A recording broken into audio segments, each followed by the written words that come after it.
Hey, me and Matt here, and this is Killer Kyle.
Hey, me and Matt here. This is Killer Kyle, and welcome to WHEELZ Fury. And we talked about it a while ago, actually. We were gonna do a look back episode on last year's Survivor Series, which was obviously, well, last year. Yeah. Because I guess the Staples Centers is new. Yeah. So, instead we're going to do a best and worst of the Survivor Series. If you've watched our episode, we did best and worst of WrestleMania, best and worst of SummerSlam, and we're going to attempt to do the best and worst of... Survivor Series. Yeah. And I tried looking up highlights on YouTube and couldn't really find too much, so Yeah. I mean, I'll do my best. I have my list anyway, so Yeah.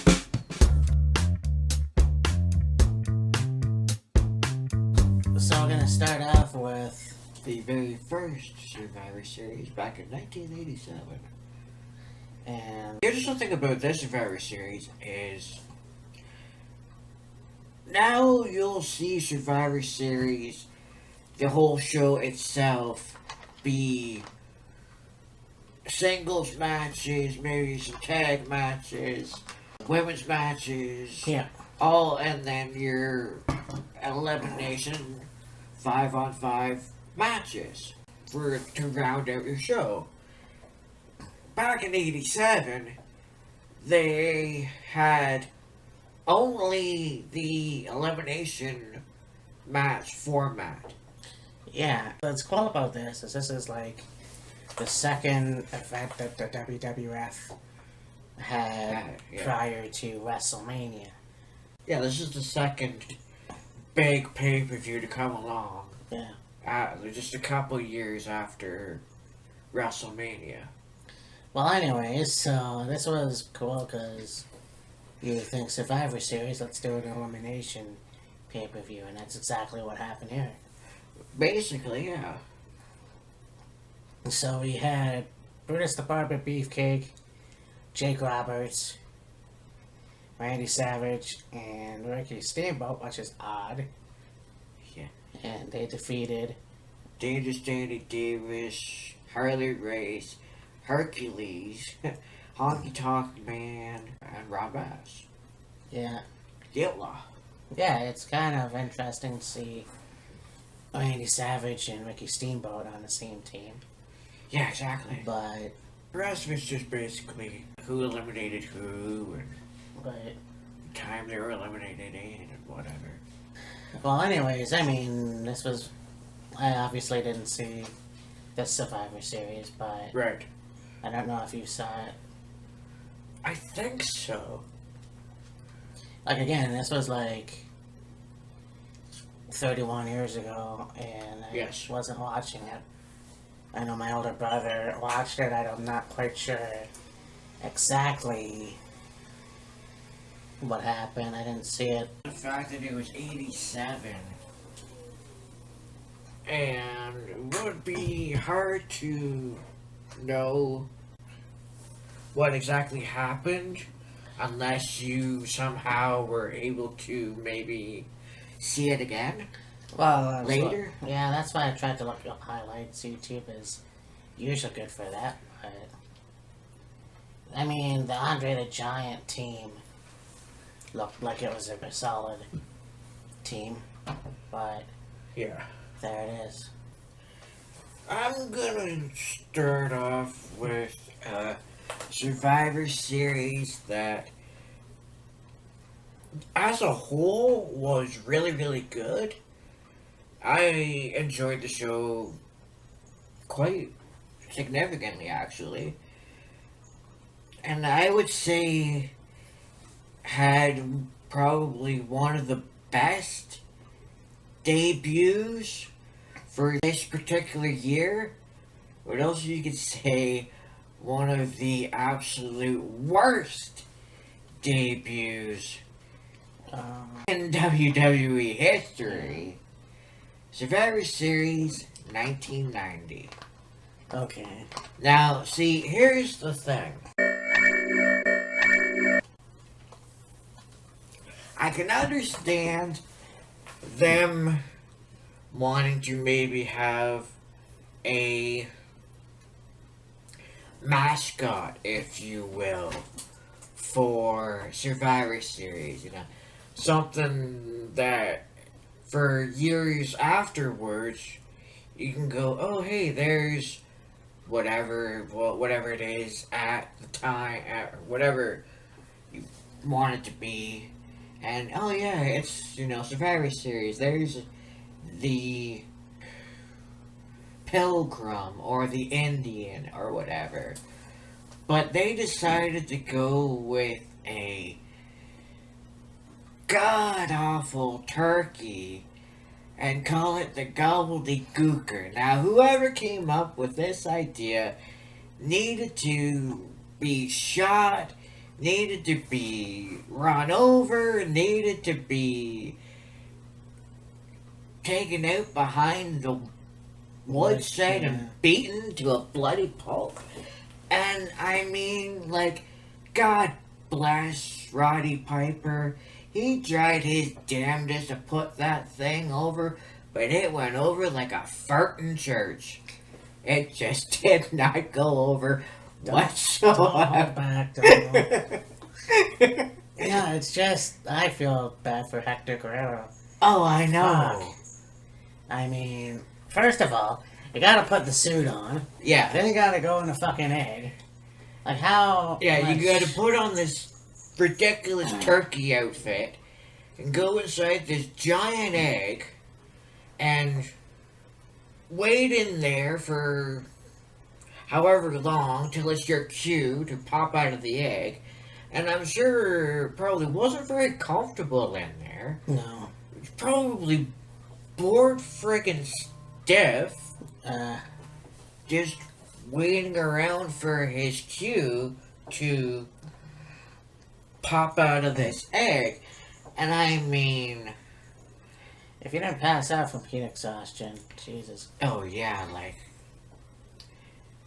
wouldn't that be something, Gino, going, hi, we're waiting. It's gonna,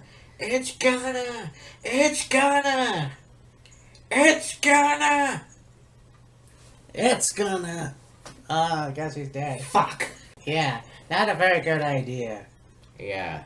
But what was a good idea was, for weeks, you had Ted DiBiase, the $1 Million Man, talk about a surprise member of his team. Yes. For the Survivor Series. And lo and behold, you get Mark Calloway fresh of WCW. Yeah. And, yeah, The Undertaker. Brought to you by Brother Love. Yes. And he got eliminated, I will say that, but, you know, it's kind of. Oh yeah, he was bringing Jason Dusty up the aisleway, beating the crap out of him, and got counted out, but. I mean, you look at a guy who is still just finished with Saudi Arabia, Yeah. and it's like, you know, with this longevity, it's kind of cool to see that. Like, Oh yeah. you have guys like Shawn Michaels who've been in the business for a long time, and he's retired again. Yeah. You got Paul Levesque, Triple H, whatever you want to call. You know, he's still there. Mm. He was in WCW before that. Yes. You know, but you got a guy like The Undertaker, and he has been in the business for a very long time. He's been, you know, Dallas, WCW, you know, Japan. Japan, you know. It's kind of cool, and managed by Teddy Long, Paul Heyman, and Brother Love, and then his longest manager was, of course, Paul Bearer. yeah, I mean, it's kind of cool just to see him also progress through the years. You look at someone like Triple H, and he hasn't really changed his image a lot. But then you look at The Undertaker, and yeah, he's gone through the black and purple to the black and gray, and then you have the Ministry of Darkness, and then the American Badass, and then back to the Dead Man. I mean, holy shit, Yeah. like, this guy definitely will be in the Hall of Fame one day. Oh, absolutely. And you know, the thing about The Undertaker is, he didn't really necessarily need to change the character throughout the years, but he figured that if he adapted the look, you know, basically started off as like this corpse essentially. Yeah. And then evolve it into look more human, I guess, but still be like the Undertaker persona. And also, too, you look at when you have. Well, I only saw proof with Lord Alfred Hayes' update when there was Kane. Yeah, and Kane, Taker. the Undertaker. So you think, okay, so they scrapped the Kane thing. Okay, so let's go to 1997 when the actual Kane came out. Yes. You know, and I got Glenn. Well, we'll get to Glenn Jacobs in a while. But, Yes. like, holy shit, comes full circle. Yeah, pretty much. But let's see what else they had here. Now, the fact that they gave him name Kane the Undertaker instead of just sticking with the Undertaker is interesting. But I mean, it went for a little bit, and then they just went, okay, why don't we just call him the Undertaker instead of Kane the Undertaker? Just call him the Undertaker. Although, I mean, you could essentially say the same thing for Harlem Heat. Early on, they were, I can't remember what their names were, but they eventually became Booker T and Stevie Ray. Right. Yeah. And you want to talk about Roddy Piper putting somebody over. Hmm. Look at the size of that ham hock. Oh, yeah. Yeah, he did. Like, when he first came out, you could see the look in everybody's face, like, who the heck is this dude? And, oh my god, he's like the scariest thing I've seen, and all this other stuff. And, you know, you got the infamous line from Roddy Piper, look at the size of that ham hock. And Gorilla said something to you, but I can't remember what that was. Basically, like,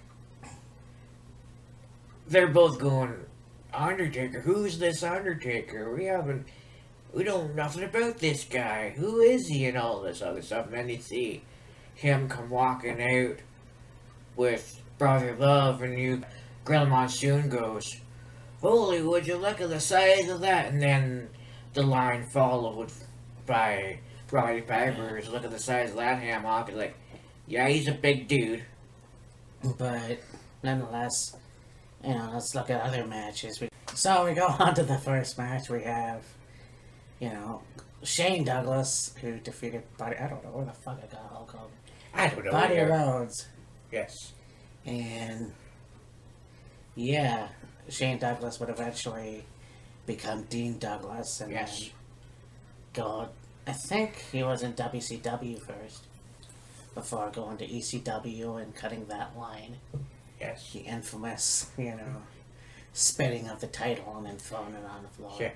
Winning the NWA World Title in a match against Too Cold Scorpio, and listing off all the people that have held the title: Ric Flair, Harley Race, Dusty Rhodes. Like, I'll just kiss my my ass! And throws down the belt and grabs another championship belt and proclaims himself the new ECW champion and go off and running from there. Now, one thing that I will say was rather unique about this particular Survivor Series was pretty much for years it was 5-on-5 elimination matches, except for a 10 team tag team elimination match at the first Survivor Series in '87, but they decided for 1990 to go 4-on-4, which is interesting. Well, although when you get to the last one, it was whoever was the survivors of the previous matches fought in another match to determine the ultimate sole survivor or surviving team, whatever, and it ended up being 5-on-3. Yeah. So then we have the Warrior. We got Legion of Doom, Texas Tornado, and Ultimate Warrior. And they took on the Perfect Team. Yeah. Axe, Crush, Mr. Perfect, and Smash. So, all three at this point members of Demolition and Mr. Perfect. Pretty cool. Yeah. Yeah, I mean, you look at someone like Warrior and Texas Tornado, they dress similar, and then you have, well, except for the face paint, but then you have Legion of Doom, which was pretty cool to see those guys who would feud with Demolition, because Demolition was supposed to be the WWF version of the Road Warriors, because, Right. of course, Demolition were the WWF version of the NWA's Road Warriors. Yeah. Of course, Paul Ellering wasn't really there No. at this point, so Yeah. Team Warrior won this match. Yes. So that's pretty cool. I just wondered, what happens when the winning team, well, I guess they'd have a match. I fucking can't remember. Well, basically, what it was, you had this match, this match, this match, this match, this match. So you've got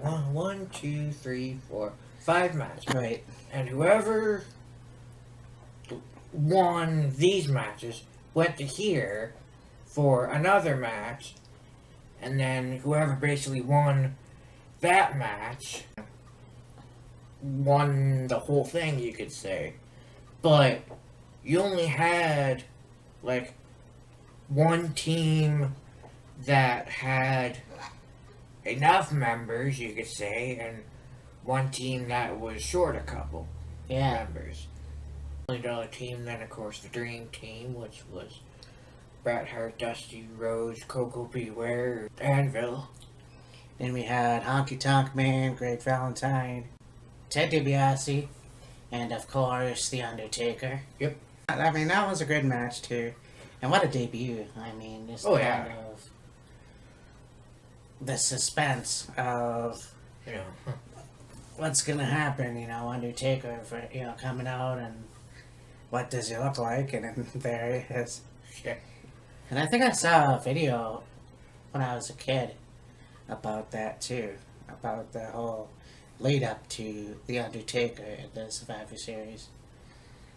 Of course, Bruce Pritchard is doing his own podcast on the WWE network, which is pretty cool to watch, but I think they're done that season. Yeah. Yeah. Oh, The Visionaries was Hercules, Paul Roma, Rick Martel, and the Warlord against the Vipers, was Jake Roberts, Jimmy Snuka, Marty Jannetty, and Shawn Michaels. yeah, the Rockers. The Rockers. Yeah. Then you go on to the Hulkamaniacs, which is Bossman, Hogan, Duggan, and Tugboat against the Natural Disasters, Barbarian, Dino Bravo, Earthquake, and Haku. Yeah, wouldn't that be funny? 2 years later, and having Tank, Earthquake and Tugboat. Well, Tugboat would eventually become Typhoon. Boone, and they called themselves the Natural Disasters. But, of course, the Hulkamaniacs won. Yes. And the Visionaries won the match before that. Yeah. So, I mean, obviously, the Hulkamaniacs would have won this match. We got the Alliance, Walter Luke, the Bushwhackers, Nikolai Volkov, and Tito Santana against the Mercenaries, which is Boris Yuka, Sergeant Slaughter, Sato, and Tanaka. Huh. Who I believe were the Orient Express. Oh, right, yeah. And of course, you had the Alliance win this match. Yeah. And the final match was Hulk Hogan, Tito Santana, and the Ultimate Warrior against Hercules, Paul Roma, Rick Martel, Ted DiBiase, and the Warlord. Very nice. And Hogan, Santana, and Warrior won. Right. So yeah, That was a good show. very, very good. Very, very good. Very, very good to me.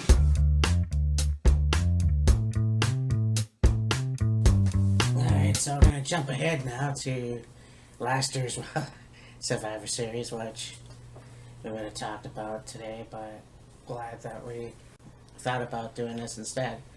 Survivor Series 2017, Yes. of course. And I think, it goes to show you how awesome Paul Heyman is, because you have Brock Lesnar versus AJ Styles, and you think that, and Brock Lesnar did win, Yeah. but, you go, AJ Styles really proved himself. Unfortunately, he didn't win, but he put up a good fight against Brock Lesnar, the Beast. Yeah. And you saw the backstage, WWE.com exclusive, where Paul Heyman praised AJ Styles for having a great match, being an awesome competitor. It's like, holy shit, that's really showing respect. But Yeah, as much as Paul Heyman really puts over Brock Lesnar and, says, oh, Brock's gonna beat this person, Brock's gonna retain the Universal title, or, whatever the case may be, when it comes down to it, there is, I believe, respect for the competitor, whoever it is that goes up against Brock. I mean, here's a pretty good, talk about after the match between Brock and AJ, and Paul giving praise to AJ. You could even say the same about,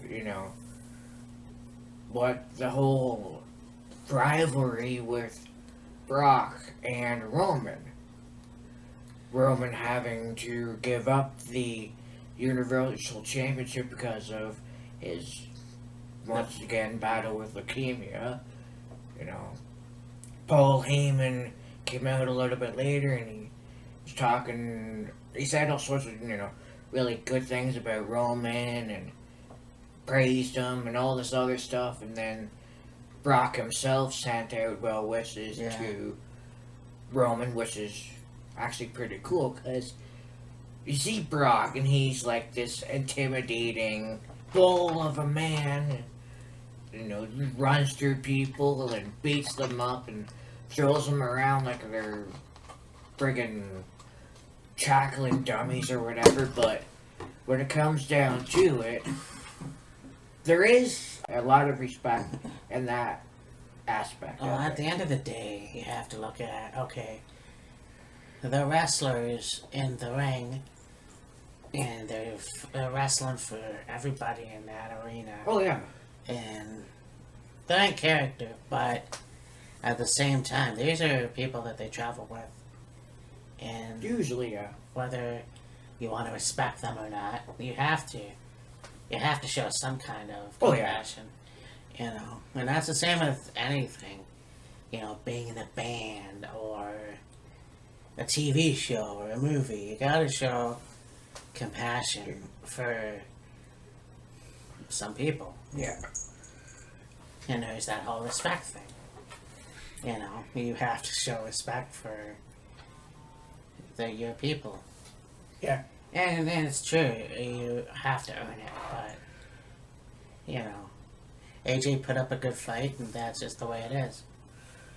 And, I'm sure there's a lot of people that Brock may not necessarily socialize with. He probably keeps to himself for the most part, but I mean, I'm sure there's a number of people that talk to Brock and probably get along with Brock really well.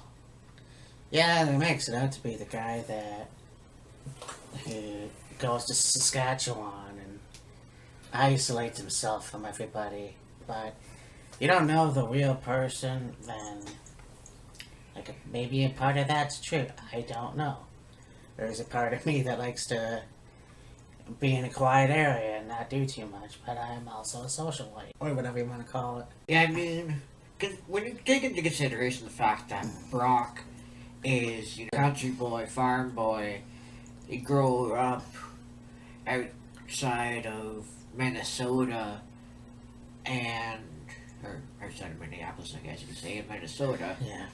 He all he really knows is solitude and living out in the country and having big property and lots of animals and gotta feed them and look after them and take care of the property and all this other stuff. And so Brock, I don't really think is too much of a city boy, if you will, but there is that aspect of, I'm sure he has camaraderie with certain superstars.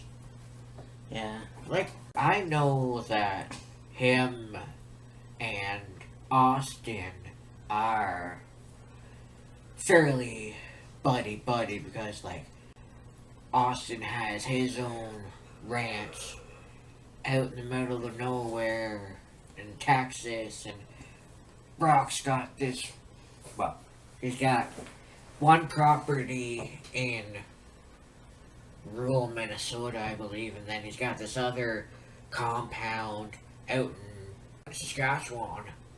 And so there is that aspect of each other, but I mean, Brock's a hunter, so I believe so is Austin. Yeah.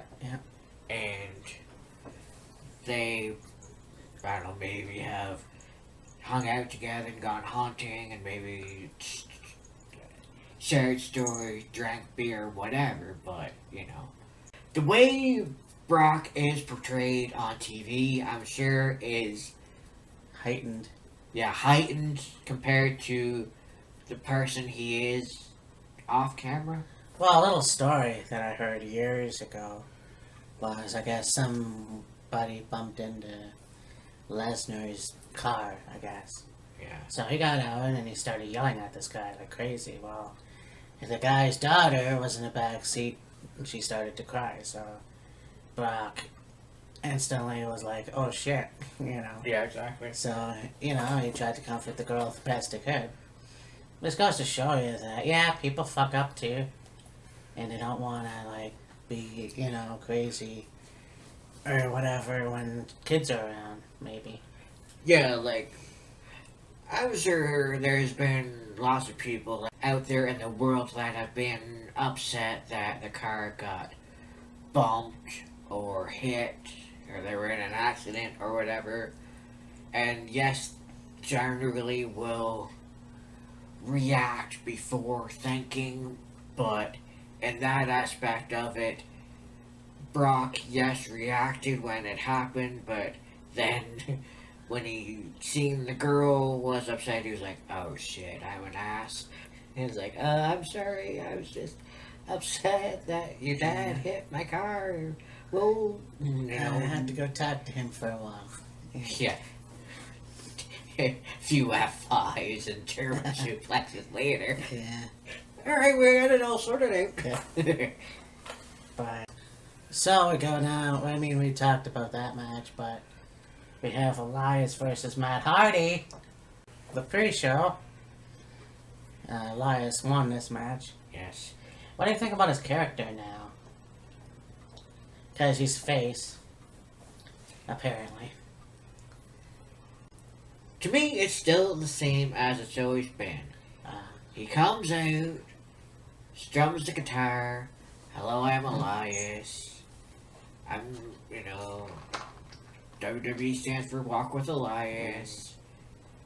Gets the pop he wants, and then immediately will do a 180 and trash talk the city he's in. Although this week being in Manchester, got much different reaction than he usually gets, and so he really went over the top to continue that, if you will, especially when he's back and forth with Dolph, Jesus. well, Yeah, I think that's what it was, actually.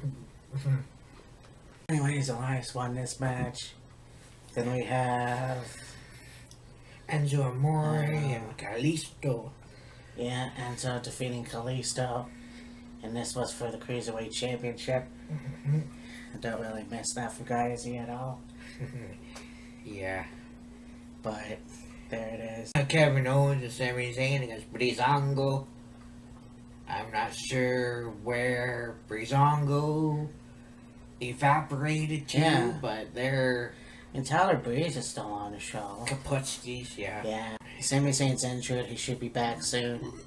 And Kevin Owens, he was doing a work with Bobby Lashley and then also with Jinder Mahal, but I haven't seen too much of him recently. And then you go on to the Shield against the New Day. That was a really good match. Yes, yeah. The Shield and the New Day. Yeah.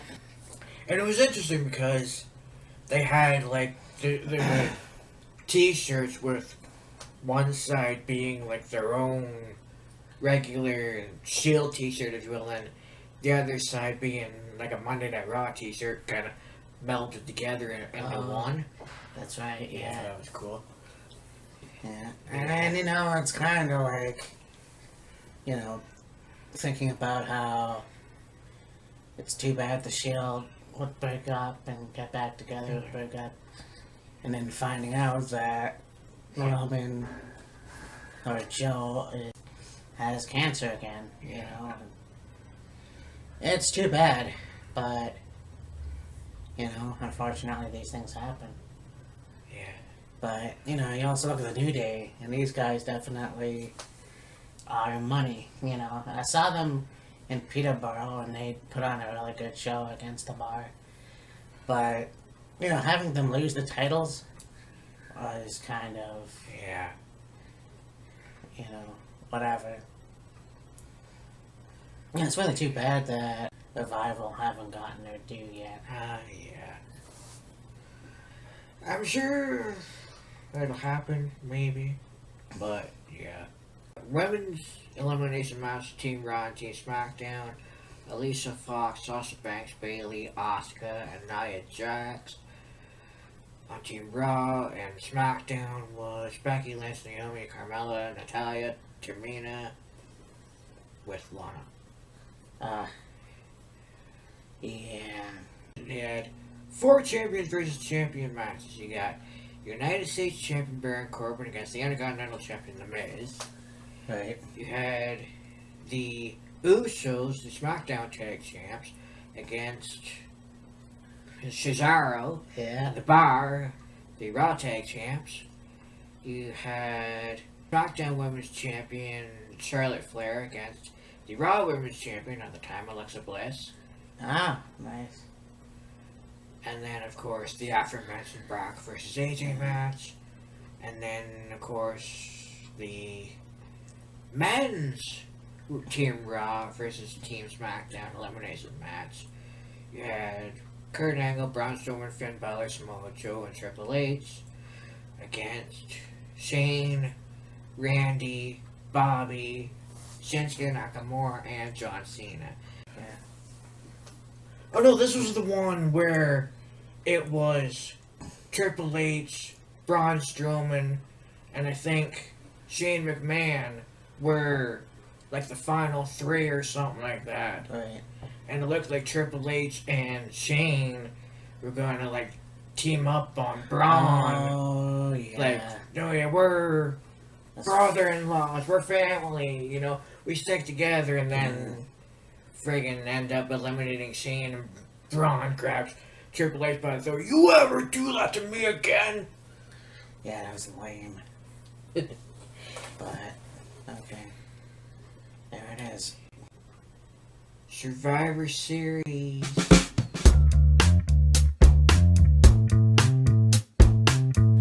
So, you look at... No, I just realized this now. This video is the best and worst of... And we didn't really... Obviously, 87 was... I don't know, the worst. I don't know. Well, see, here's the thing. Well, with these Survivor Series that has gone on throughout the years, Yeah. in order to say, it was the best because of this, it was the worst because of this, Yeah. you really have to go in depth as to, like, why you think it was the best, or why you think it was the worst. Like, I think Survivor Series 1990 as a whole was really good. It was, like I said, you had probably the best debut in WWE throughout the 90s, or, well, at least in 1990 anyways, in The Undertaker. And then you had the friggin' worst debut in the history of the company with fucking Gobbledygooker. That is true. I mean, we'll have to call this the best dish for and the worst dish. I tried to come up with something, and just like the other videos we did, but unfortunately, well, we'll try. I mean, there's definitely more to come here. So, Survivor Series 1992. Yes. You know, you have what was supposed to be Ultimate Warrior and Randy Savage versus Ric Flair and Razor Ramon. Right. But because Warrior got fired again, Yeah. you had Mr. Perfect turn on Ric Flair and, I guess, Bobby Heenan Yeah. to join Randy Savage. So I saw this on VHS when I was little, and I thought it was a cool show.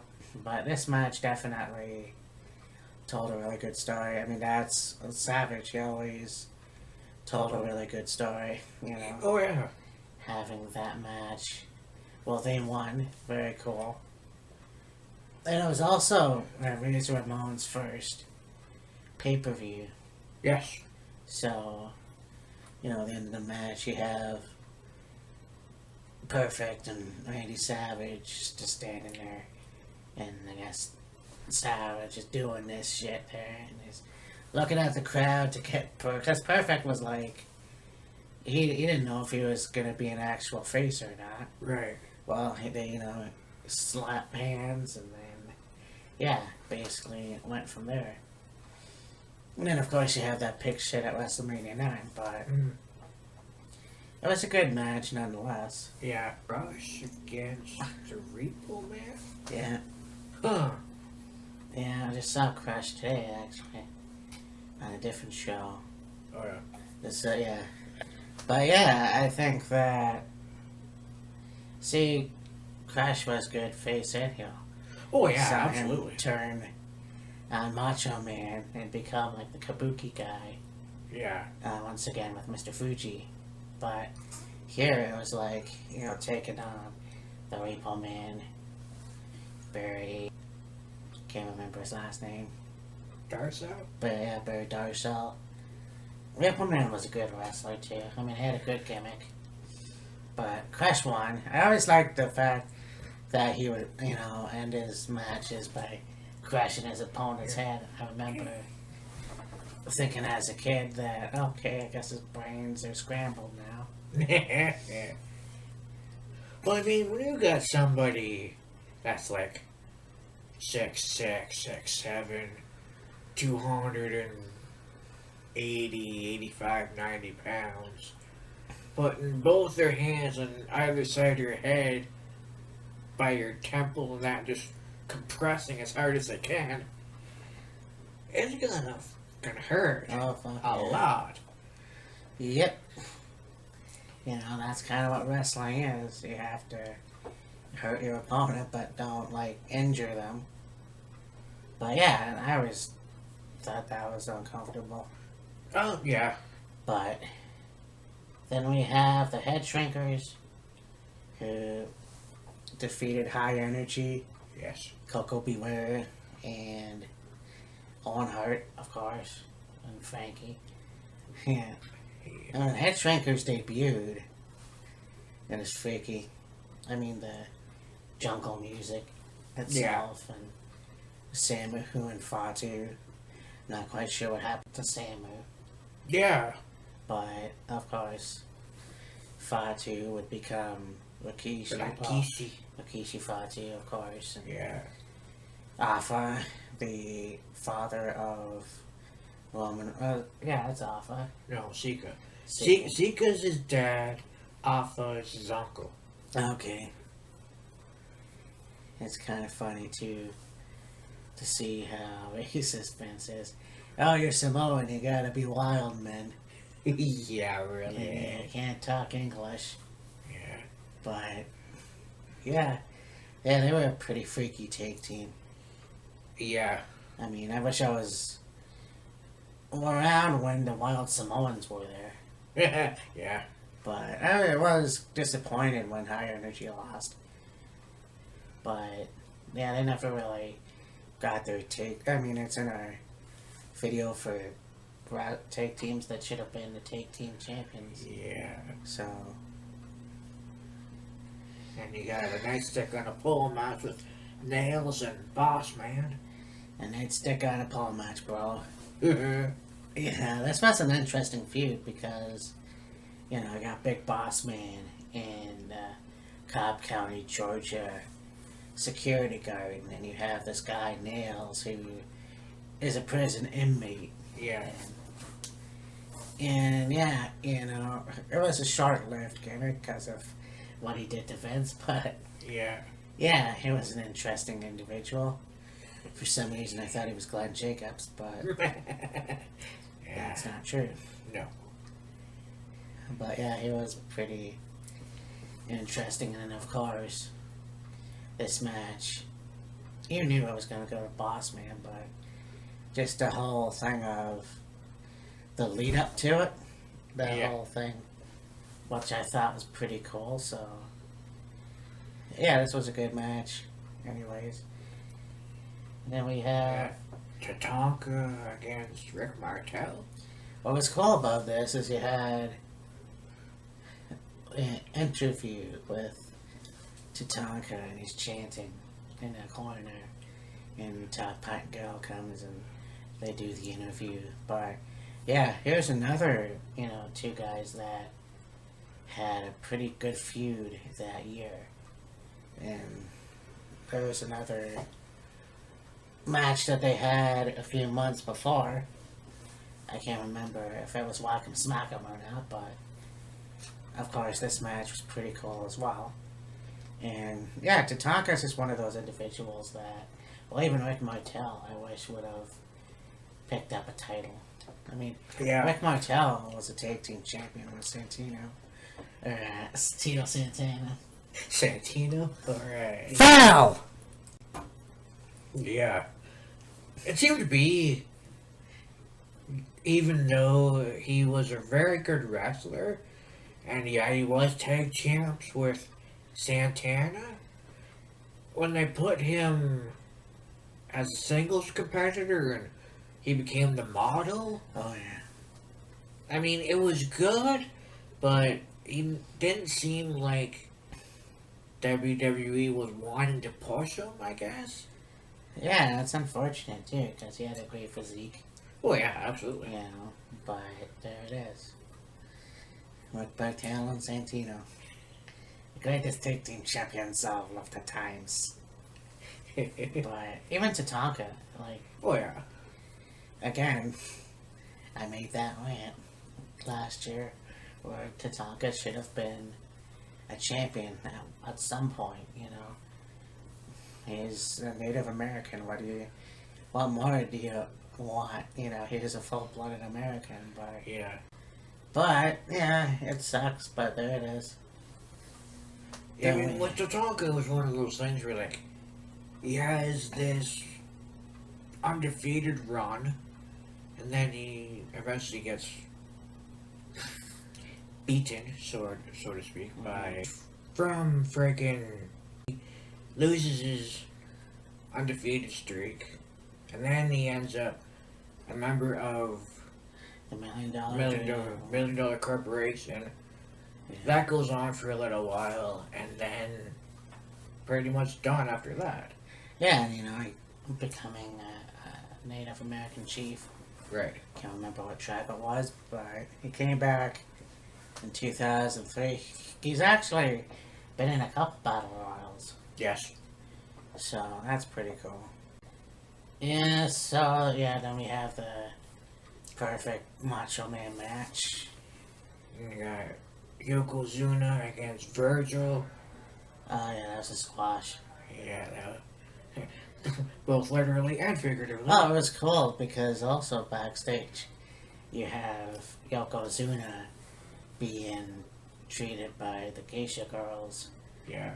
and Fuji's like, "Who's Top Hat and Girl? Oh, come. You want a massage or whatever?" Yeah.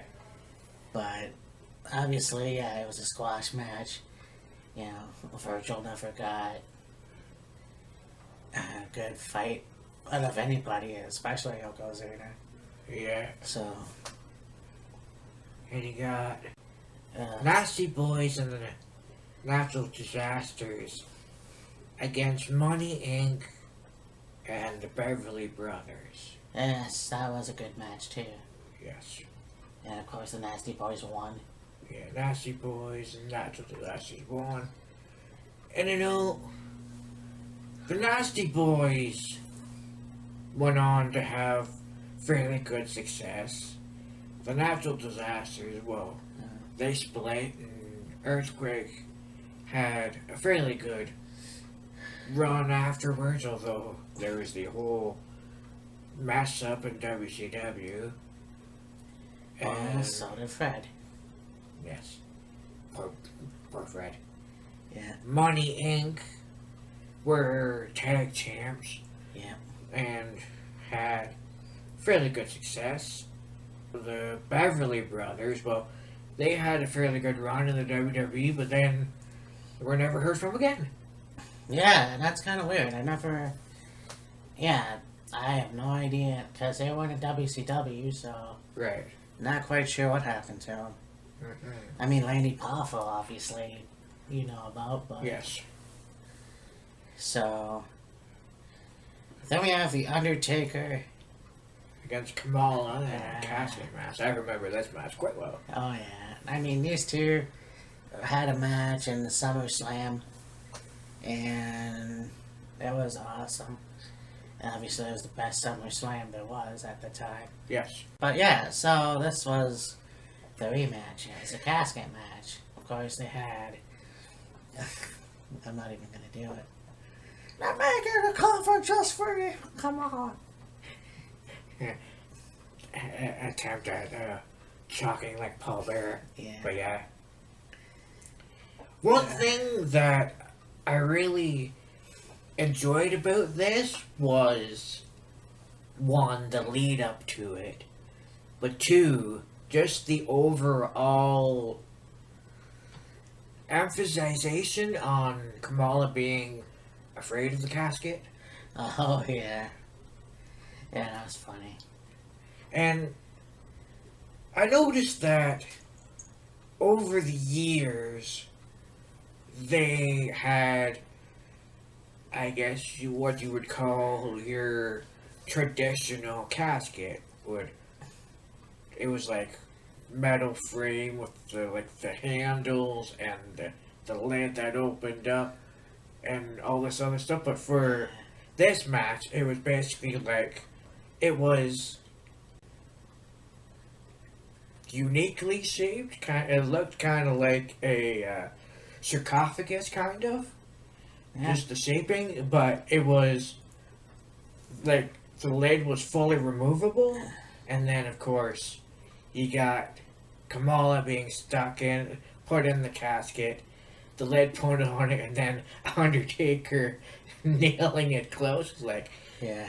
could you imagine being a wooden box that's quite, I'm sure, claustrophobic and constricting? Oh, no doubt. And while you're in there, all you hear is bang, bang, bang, the hammer and the nail. Although I will say, it only ever took Undertaker like 2 or 3 swings to put a nail into the casket. And of course, it was like each corner of the casket, which was interesting, but Yeah. probably was hard to freaking breathe in that thing. Oh shit, you talk about being put in a chicken suit and then put in a fucking egg. Jesus, like, yeah, being in a coffin would be claustrophobic and, you know, wondering if there's any air, you know. But, Well, I'm sure once, they did the whole thing, okay, we're gonna roll Kamala in, you're gonna put the lid on, you're gonna nail it shut, you're gonna walk off with Paul Bearer and all that other stuff. Somebody, I'm sure, came out, got that casket to the back as quickly as possible to get Kamala the hell out of there. yeah.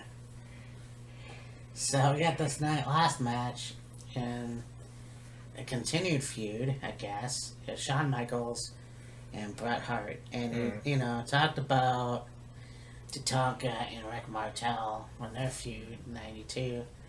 Bret Hart and Shawn Michaels basically had some good matches this year. Like, they had the Intercontinental title match in July, a ladder match, and then, of course, there was a match in August. And then you have this match, Bret Hart, the WWF champion, Shawn Michaels, the Intercontinental champion. It was a really cool match. Now, unfortunately, there was no titles on the line this night. Right. Which... Well, the match with Bret and Shawn is for the WWF World title. Heavyweight Championship. So, yeah, okay. And of course, Bret retained. Bret retained and then celebrating with Santa Claus for some reason. Well, I mean, in America, of course, Christmas is like right around the corner after fucking Thanksgiving. I mean, Yeah, see, that's the big differences between Canada and the U.S. Yeah, we celebrate. We ours. have Thanksgiving, Yeah. and then we have Halloween, Yes. then you go into Remembrance Day, Yeah. and then you go into Christmas. So. But with the United States, it's like Halloween, Thanksgiving, Christmas, bang, bang, bang, bang. No time to breathe. I know. It's like, holy cow, you better be ready to do a whole lot of shopping and a whole lot of preparing for, well, especially Thanksgiving and Christmas. Yeah, for sure.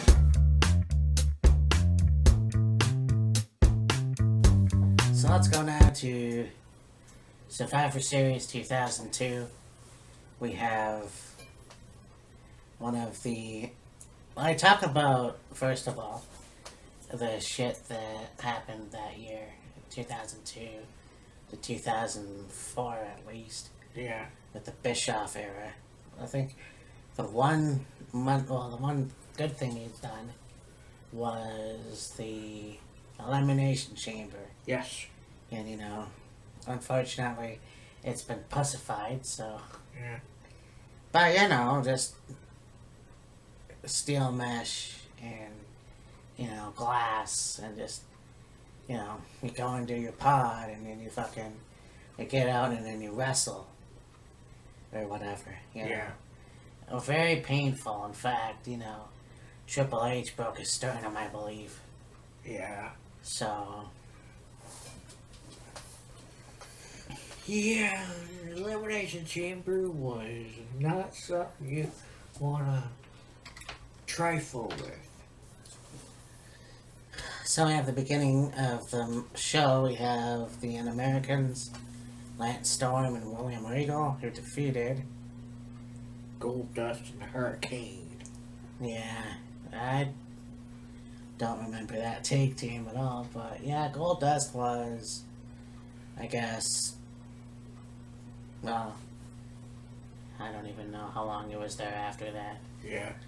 But you have the Hurricane, obviously doing very well in TNA. Yes. He just did the Hardy Compound or the Hardy Halloween show. So he's back in WWE, I guess. Yeah. But yeah, so not really much to say, but the Un-Americans won. Right. Then we go on to An elimination table match. The Dudleys against 3-minute warning. yeah. Now what was really cool about this, so you had in the beginning of the year, second draft of Raw and SmackDown. And the Dudley Boys, Devon and Bubba Ray, was split up. Yes. And Devon went to SmackDown and became Reverend Devon, Yes. which introduced us to Dave Batista, Yes. or Deacon Batista, or whatever. Yeah. And then you have Bully Ray, teaming up with Spike Dudley on Raw. So in this match was very cool because you had, I think, was it Spike eliminated? I think so, yeah. Yeah, so it was basically Bubba Ray, and then of course out comes Devon and the whole army 3D outfit, and they get back together, Yeah. which I thought was really cool. So obviously, the Dudley Boys won. I'm not sure, but wasn't that the one where Spike was gonna get put over or like powerbombed or whatever, over the top rope through the table, and it fell short, and he ended up smacking the back of his head off the edge of the table? I think so. Yeah, that looked freaking painful as hell. Mhm. And you got a hardcore match for the women's championship. Victoria and Trish. I look at the whole evolution bullshit, and I think, I don't know what you. This match was gold. Oh yeah. I mean, come on. Victoria versus Trish Stratus. You don't think women could do it? You don't fucking think women can do it, really? Those two put on a fucking good match. You had blood. You had things getting knocked over. You had everything but the kitchen sink. Oh yeah, women can't wrestle. No, women can't do that. No. Fuck you, people. Like, seriously. Fucking... These two women. You know? Yeah. It's like... I mean, obviously Trish Stratus went on to do more things that were, you know, a first. Right. Having her match with Trish Stratus, main event Raw. Yeah. Other shit, too. But, you know, Victoria, one of the best wrestlers of that year as well. I don't know if she's underrated, but going to TNA, becoming Terra. Yeah. But, I mean, her and Steven Richards, holy shit. Yeah. But this match was fucking gold. Mm-hmm. But, I mean, Victoria won. Yes. So, becoming the new women's champion. But you look at that match and I think, yeah, you know, women can throw it down just as much as the boys. Oh, yeah. And for the WWE Championship, Big Show against Brock. This was interesting Yes. because you had Brock Lesnar. I don't know if he was doubting Paul Heyman or not. And you got the Big Show, who's definitely the heel. Mm. You know, I can't say I don't remember much more than that. But you have the match at Madison Square Garden, and everything is going well. And Brock Lesnar F5's Big Show somehow. Yeah. The referee counts to 2, and then Paul Heyman. I think he pulled the referee. Yeah, he pulled the referee out. Then you got Brock Lesnar, who goes out after Heyman, and then the Big Show just blindsides Lesnar, and that's when the Big Show becomes the new undisputed champion. Yeah. But that was a pretty good double turn. Yeah. Double cross, I guess. Yeah. And it just goes to show you, too, how Heyman switches because of the championship. Yeah. You know, managing Lesnar, then the Big Show, then Kurt Angle. Yeah. I can't remember who else, but there it is. Yeah. And you got a triple threat elimination match for the WWE tag titles. You had Los Guerreros, Edge and Ray Ray, and then Chris Benoit and Kurt Angle. Yeah, besides the whole Kurt Angle, Benoit backstage in a promo or whatever, Yeah.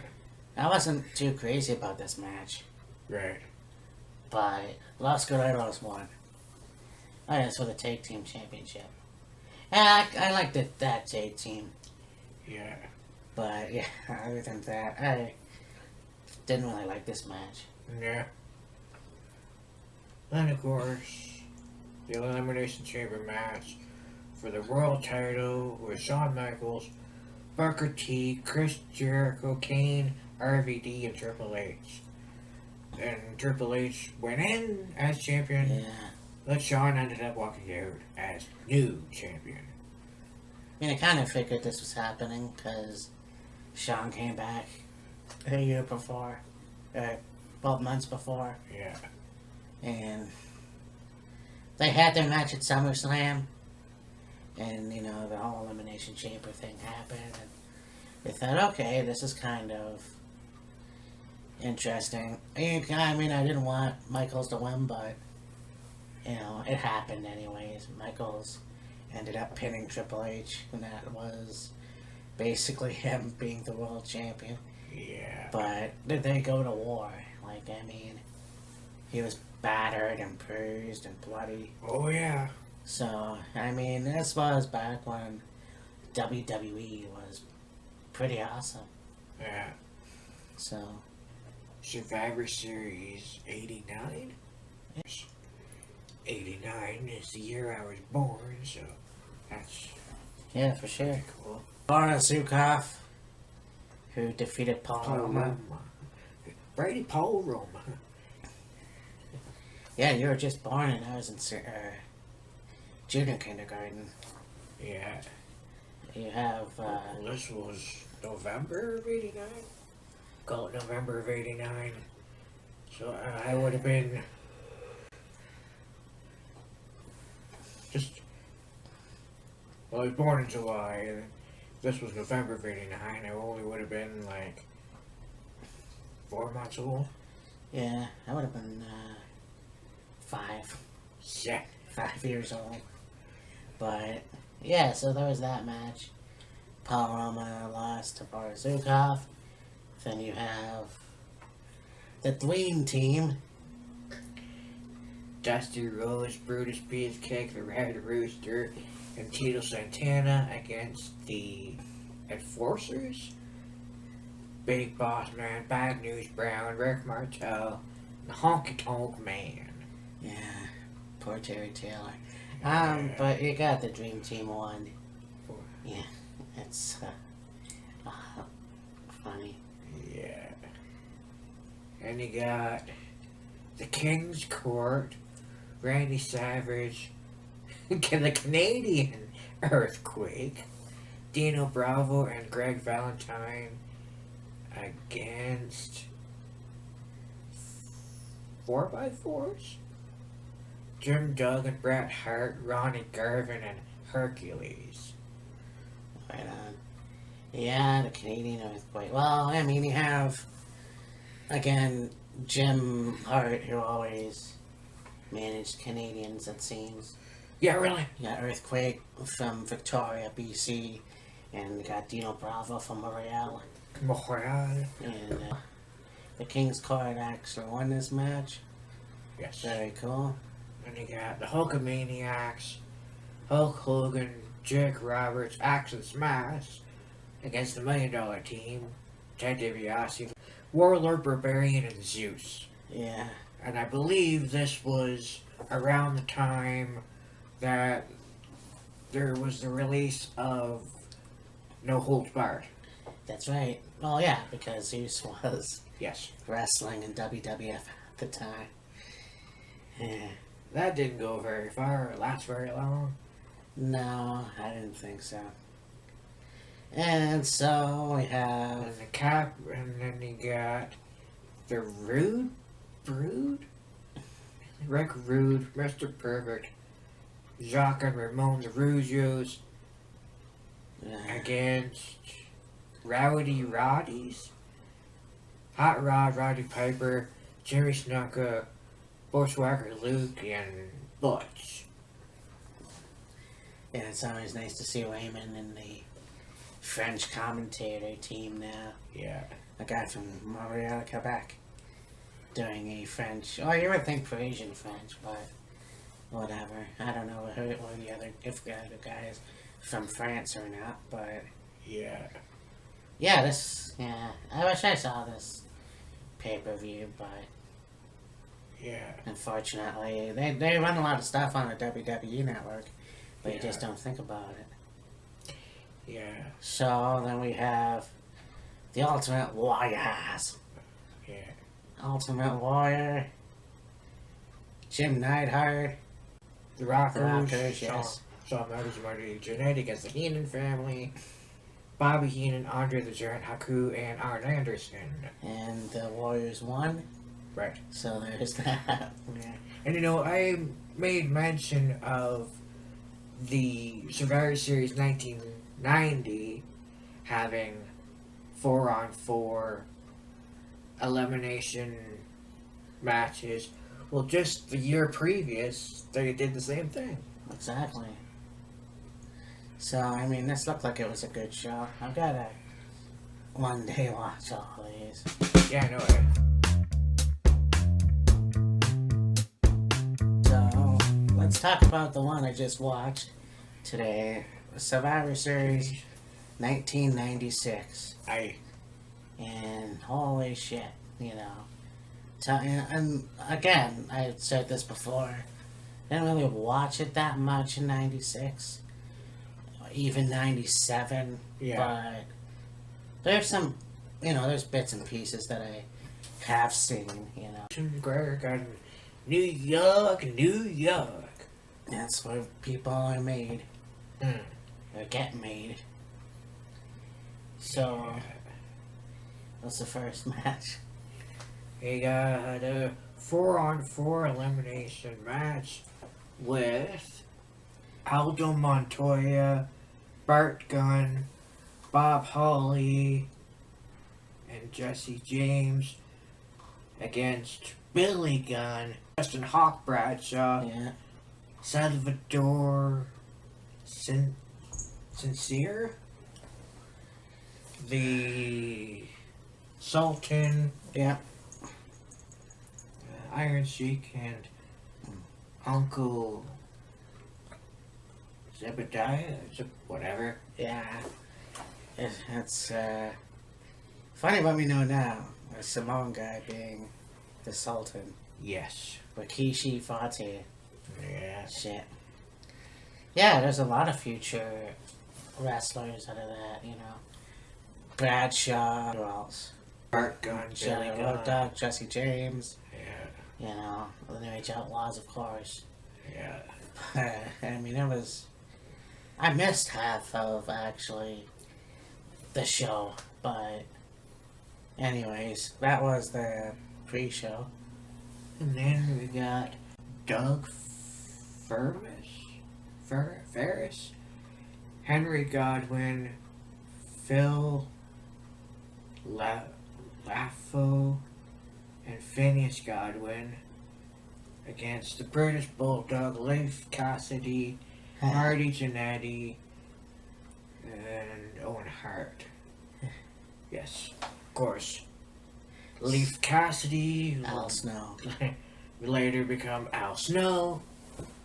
Oh, it wasn't just Leif Cassidy. He was, the dude in the mask. Dude in the mask, yeah. Yeah, I can't remember his name, but I'll post it. But yeah, this was interesting. The Godwins were always a fascinating take team. Yeah. With the pig slop and Hillbilly Jim walking around with the basset hound. Yeah. But, yeah. Of course, their finisher, the slap drop. Yeah.